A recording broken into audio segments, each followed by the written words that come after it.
ቀደም ብለው ቲክቶክን የከፈቱት አሁን በሀገራችን ምን ያክል ተከፋይ እንደሆኑ ምን አይነት ህይወት እየመሩ እንዳለ አንተም የምታየው። አብዛኛው ሰው ማህበራዊ ሚዲያ እየተጠቀመ ነው ያለው። ስለዚህ ማህበራዊ ሚዲያ ጠቅሜታው ምንድን ነው?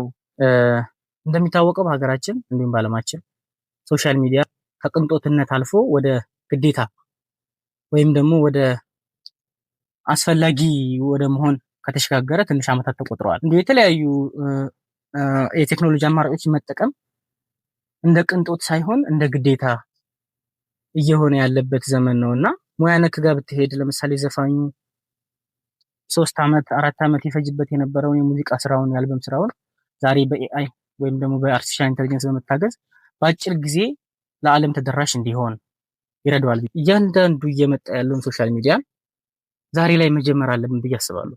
የሆነ ነገር ክሬት ሲደረግ ለምሳሌ ዩቲዩብ ወይም ቲክቶክ ክሬት ሲደረግ ገና ሲጀመር ብዙ ሰዎች ተከፋይ ሲሆኑ አይተን ተጠቃሚ ሲሆኑ አይተን ነው እኛ ወደ መግባት የምንሄደው።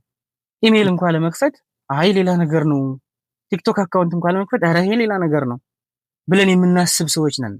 ቀደም ብለው ቲክቶክን የከፈቱት አሁን በሀገራችን ምን ያክል ተከፋይ እንደሆኑ ምን አይነት ህይወት እየመሩ እንዳለ አንተም የምታየው